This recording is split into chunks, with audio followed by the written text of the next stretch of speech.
해줬거나 합의 이혼해줬을 거야. 그런데 당신 속마음을 알고 나니까 도저히 용서를 할 수가 없겠어. 합의 이혼 안 해줘. 당신한테 소송할 거야. 세상 사람들에게 당신이 아내로서, 엄마로서 자격이 없다는 걸 알려야겠어. 결국 무엇 하나 반성하지 않은 아내에게 이혼 소송을 하게 되었습니다. 그런데 제가 너무 순진하고 바보 같았습니다. 아내에게 제가 알아낸 사실을 너무 일찍이 말했던 탓인지 이혼 소송을 들어가기 전 아내는 자신의 불륜 증거들을 모두 없애버린 뒤였어요. 변호사도 억울하고 화가 나겠지만 소송을 해도 증거가 너무 부족하여 이혼 사유로 부적합해 기각이 될 수도 있다고 말했죠. 하지만 이대로 소송을 취하하기는 싫었어요. 제가 가지고 있었던 얼마 없는 불륜의 증거들과 제 증언을 믿고 소송을 이어가게 되었죠. 그런데 소송을 한 뒤로 더 황당한 일이 벌어졌습니다. 소송을 당한 아내가 역으로 저에게 결혼 생활을 유지하지 못하는데 원인을 제공했다고 주장을 하는 겁니다. 7년간 아들의 시신을 찾으러 다녀 가정에 소홀했다는 게 아내 쪽 변호인의 주장이었죠. 거기다 아내가 저 몰래 바람을 피는데 사용했던 돈을 모두 생활비로 사용해왔다고 주장을 했습니다. 그리고 제가 아들을 찾아다니며 사용한 금액을 증거로 꺼내놓으며 공동의 재산을 허비한 사람이 저라고 지목했죠. 그러한 이유로 아내와 하게 된 이혼 소송은 쉽게 끝나지 않았습니다. 그리고 시간이 지날수록 저에게 불리해져만 갔죠. 재판부에서는 원만한 합의를 제안했지만 전 아내를 용서할 수 없었고 아내는 저에게 이혼 사유를 뒤집어 씌우려고 했죠. 그렇게 3차 공판이 되었을 때였어요. 이미 아내 쪽으로 기울인 소송으로 인해 아내는 자신만만한 표정을 하고 있었죠. 저희가 새로운 증거와 증인이 있다며 재판 전 신청을 해놓은 상태였지만 아내는 전혀 개의치 않아 했습니다. 그렇게 열린 재판장으로 누군가 증인으로서 들어왔고 그 사람의 얼굴을 보자 아내는 하얗게 얼굴이 질려버리고 말았죠. 재판장으로 들어온 사람은 지난 7년 동안 죽은 줄로만 알았던 제 아들 재현이었습니다. 재현이의 등장에 아내는 하얗게 질려버린 얼굴로 저와 재현이 얼굴을 번갈아 보다 결국 졸도를 하게 되었습니다. 아내 쪽 변호인들이 황급히 휴정 신청을 하더군요. 변호인들은 죽었다고 한 아들이 살아있다는 걸 인정하지 못하는 눈치였습니다. 그렇게 휴정을 하게 되었고 정신을 차린 아내는 저에게 달려와 이게 어떻게 된 일이냐고 물었습니다. 뭐야? 재현이가 맞아? 당신 설마 처음부터 재현이라자고 내 속이고 있었던 거야? 궁금하면 재현이가 법정에서 하는 말 들어봐. 그리고 부모라는 사람이 재현이가 실종 취소된 것도 모르고 있으면 되겠어?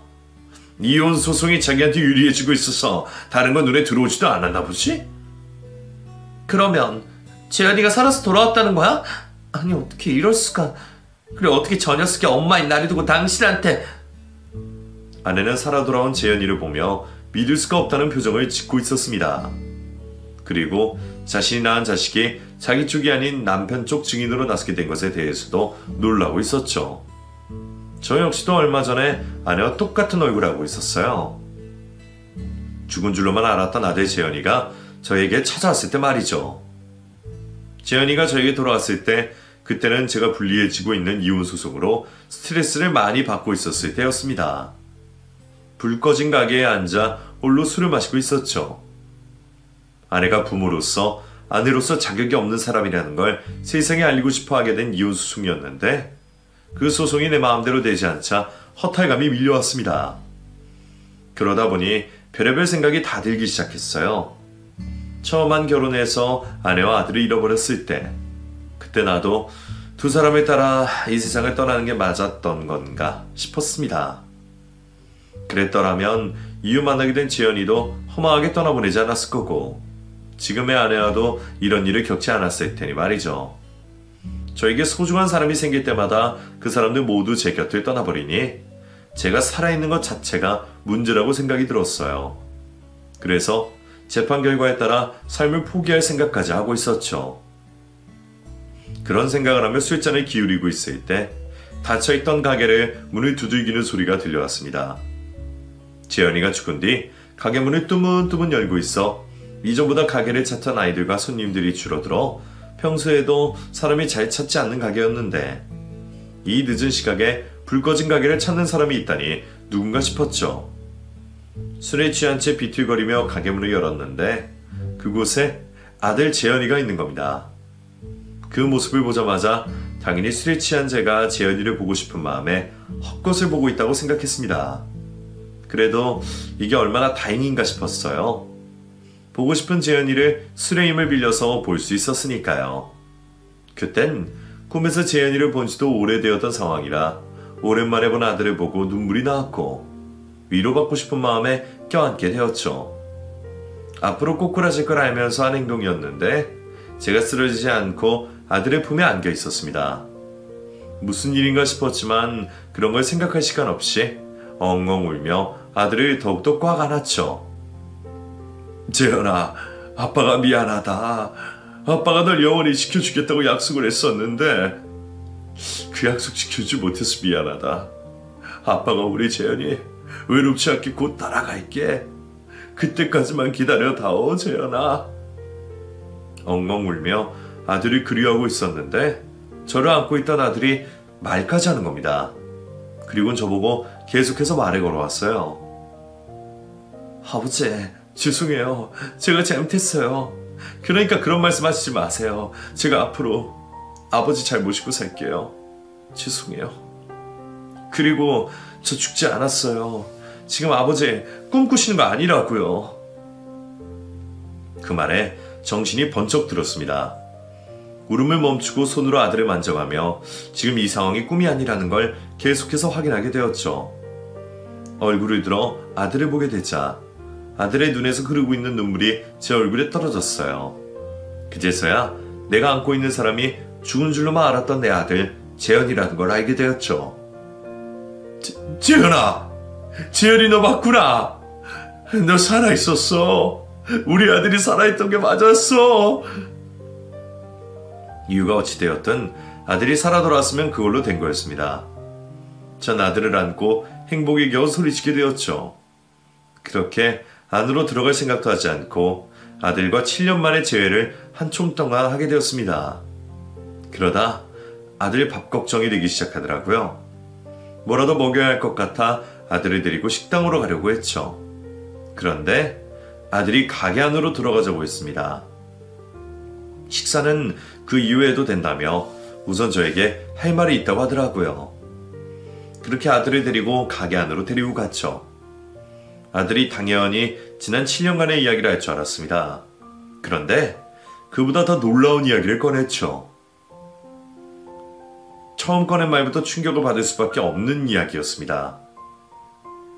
재현아, 너가 힘들면 지금 이야기 꺼내지 않아도 돼. 네가 기억을 잃어서 못 찾아왔던, 찾아올 수 없는 이유가 있어서 숨어 있었던 아빠는 전혀 상관없어. 네가 이렇게 몸 다친 것 없이 내 앞에 나타나준 걸 만족한다.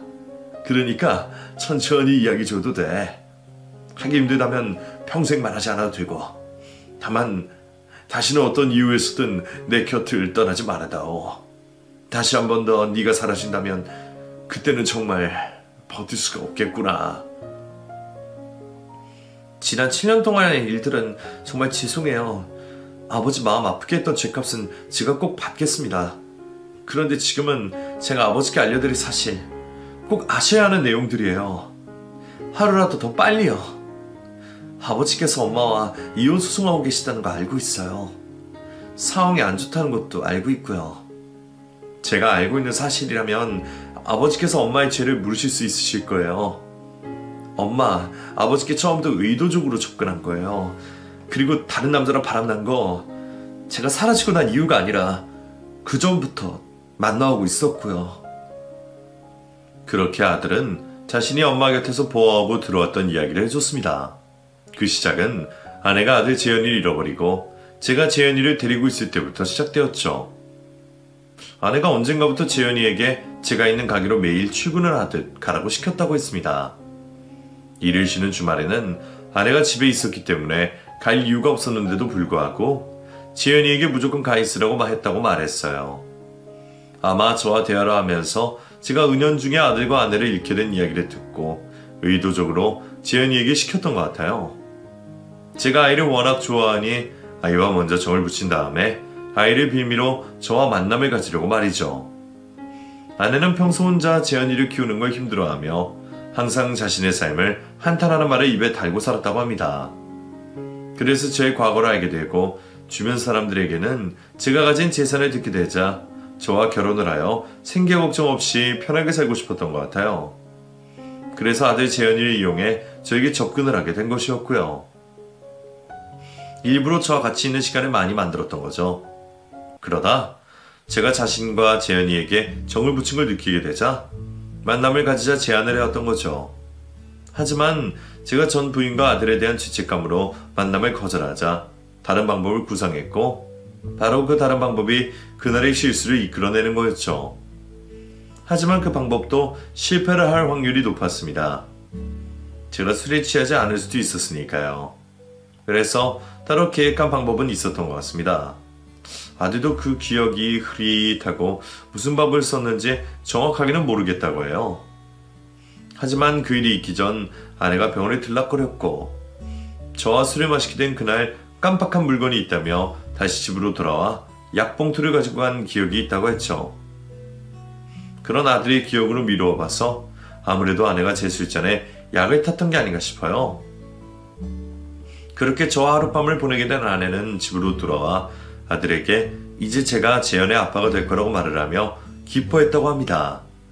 그런데 제가 아내의 생각과 달리 고민이 길어지게 되고 책임을 지겠다는 말이 없자 불안해지기 시작했나 봐요. 그래서 한 번 더 저를 속이기로 마음을 먹고 배 안에 무엇인가 넣었다고 합니다. 그리고 재현이에게 엄마가 임신을 했다고 세뇌를 시키듯 주입했다고 했죠. 이렇게 말을 하고 다녀야 제가 재현이의 아빠가 될 수 있다며 아이에게 겁을 주며 말을 했다고 합니다. 그 결과는 여러분도 아시다시피 성공을 하게 되었고 제가 아내와 결혼을 하게 되었죠. 그 다음 뱃속 아이를 유산한 것처럼 속이는 건 쉬운 일이었던 것 같습니다. 제가 집을 비우게 된 날 유산하게 된 척을 하면 되었으니까요. 그 모든 장면을 보고 있었던 건 아들이었고요. 그렇게 자신의 목표를 이룬 아내는 저와 하게 된 결혼 생활을 즐겼던 것 같습니다. 그러다 뭐가 불만이었는지 몰라도 아내는 저 몰래 다른 남자를 만나 불륜관계를 즐기게 되었죠. 그 사실을 알게 된 아들은 아내에게 불륜관계인 남자와 헤어지던가 저와 이혼을 하라고 말을 했다고 합니다. 엄마, 지금 뭐 하는 짓이야? 아빠 우리한테 얼마나 잘하는데 바람을 펴. 네가 어른된 관계를 뭘 한다고 그런 말을 해. 그래 너도 어렸을 때지만 다 알고 있었잖아. 엄마가 네 아빠 사랑하지 않는다는 걸. 엄마도 사랑하는 사람과 행복하게 살고 싶어. 그러니까 아빠한테 죄 짓는 짓 그만하고 헤어지라고. 이혼하고 다른 남자 만나면 누가 뭐라고 하는데. 그러면 뭐라고 하고 이혼할까? 만약에 네 아빠가 눈치라도 채면 그때는 어떻게 하는데? 솔직히 자식 앞에서 할 이야기는 아니지만 지금 만나고 있는 사람이랑 헤어지기라도 하면 그때는 또 어떻게 하니? 네가 벌어서 지금처럼 먹고 살게 해줄 거야? 넌 그냥 입 닫고 모른 척하고 있어. 싫어. 그럴 수 없어. 알고도 가만히 있는 건 아빠를 배신하는 일이야. 나 솔직하게 다 말할 거야. 그래? 그러면 전부 다 말해. 네 이야기까지. 너 지금까지 내가 네 아빠한테 일부러 접근한 것부터 가짜 임신한 것까지 다 알고 있잖아. 그리고 너도 네 아빠 속이는 일에 동참했고. 너 엄마랑 아빠 같이 속인 거야. 그 말은 해야지. 네가 안 하면 내가 할 거야. 알아? 네 아빠가 나는 몰라도 너까지 자신을 속인 거라면 참 좋아하겠다, 그치? 안 그래도 전 부인과 아들이 이런 마음 우리한테 위로받고 있는 사람인데 이 모든 사실 알면 얼마나 허탈하겠어? 네 아빠처럼 착한 사람이라면 극단적인 선택도 고민하지 않을까? 어때? 넌 이런 상황 만들고 싶니? 아니면 네 아빠가 끝까지 내 남자 관계 모르고 행복하게 지낼 수 있게 엄마를 도와주는 게 나을 것 같니? 그래, 애초에 내가 없었으면 내가 이렇게 사랑하지도 않은 네 아빠 곁에서 기생하듯이 살지 않았어. 다 너 먹여 살리고자 하는 행동이었더리하고. 그럼 그 은혜를 좀 갚아라. 아니, 꼭 갚아야 하는 거지. 넌 내 뱃속에서 나온 아들이니까. 아들은 아내가 하는 말을 듣고 아무 말도 할 수 없었다고 합니다. 그 당시 너무 무서웠다고 했죠. 엄마의 속내를 알고도 지금까지 저에게 말을 하지 않았던 게 밝혀진다면 제가 자신을 얼마나 원망해할지 그 모습이 상상되어 두려웠다고 합니다. 또 아내가 말했던 것처럼 그 충격에 극단적인 선택을 하게 되면 어쩌나 싶었다고 했죠. 결국 아들은 아내의 불륜을 알면서도 모른 척하기로 했습니다. 하지만 모른 척을 하며 저와 같이 보내는 시간이 너무 괴로웠다고 했어요. 그래서 성인이 되자마자 사라지기로 했죠. 그냥 사라진다면 자신을 아끼는 제가 찾아다닐 것을 알고는 죽은 척 위장을 해야 한다고 생각을 했다고 합니다. 그래서 여행을 떠나 사고를 당한 것처럼 위장을 하여 지금까지 숨어서 살아오고 있었다고 말을 했어요. 그러다 제가 아내에게 이혼 소송을 하게 된 걸 알게 되었다고 합니다. 당연히 자신의 친모가 이혼을 당하고 처벌을 받을 줄 알았는데 예상과 다르게 제가 이혼 소송에 불리해지게 되니 자신이 죗값을 받게 되더라도 사실을 밝혀 이를 바로잡고자 했다고 했어요. 그래서 7년 만에 제 앞에 나타나게 되었던 것이었죠. 아들은 자신의 말을 끝내며 저에게 휴대폰 하나를 내밀었습니다. 과거 제가 아들에게 사준 휴대폰이었죠. 여기 이 안에 엄마가 했던 말들 다 들어있어요. 저와 말했던 내용들 말고도 제가 원래 아버지에게 엄마의 불륜 사실을 밝히려고 모아둔 증거들도 다 있고요. 이 증거들이라면 엄마가 한 말이 다 거짓말인 걸 증명할 수 있을 거고 아버지께서 처음부터 엄마에게 속아서 결혼한 것도 밝힐 수 있을 거예요. 제가 증언할 테니 이혼소송 걱정하지 마세요. 아들이 저에게 증거로 쓰라며 휴대폰을 내밀었던 순간 저는 눈물을 흘리고 있었습니다. 아들이 괴로워하며 보냈을 시간을 생각하면서 말이죠. 내가 좀 더 아들에게 믿음직한 아버지였다면 아들이 처음부터 마음고생을 하지 않았을 것이고 지난 7년간 죽은 사람인 척을 하고 살지 않았어도 됐을 거라 생각에 너무 미안해 눈물이 흘러나왔습니다. 그리고 이렇게 용기를 내어주어 내 앞에 나타나 살아있다는 걸 확인시켜줘서 너무 고마웠어요. 저는 아무 말도 할 수 없어 아들을 안고 뜨거운 눈물을 계속 흘리게 되었죠. 그날 이후 전 아들의 실종신고를 취소하고 신원을 회복시켰습니다. 그리고 아들이 건네준 휴대폰을 가지고 변호사님을 찾아가게 되었죠.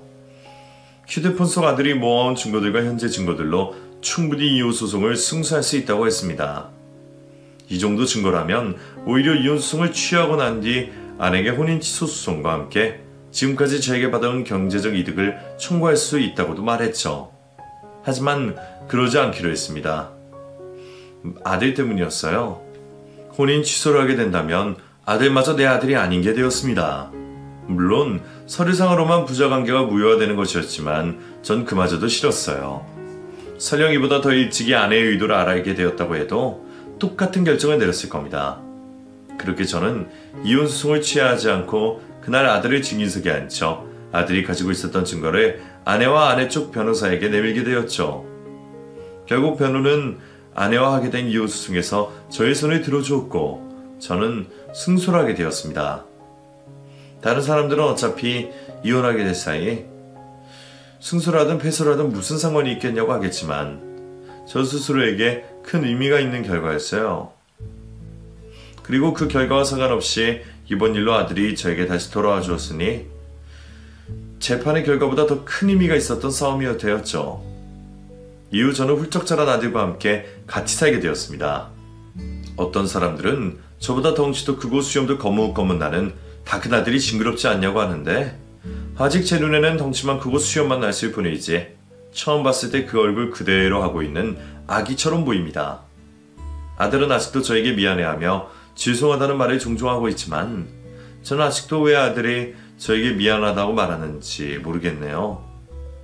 오히려 지난 7년간 고생을 했을 아들에게 제가 미안할 뿐인데 말이죠. 앞으로 같이 할 날이 많이 남아있겠지만 지난 7년이 괜히 더 아깝게 느껴집니다. 그래서 같이 살게 된 이후 조금이라도 더 많은 시간을 보내려고 하고 있죠. 요즘은 아들과 캠핑이라는 새로운 취미에 빠져 전국 곳곳을 돌아다니고 있습니다. 좋은 취미인 것 같아요.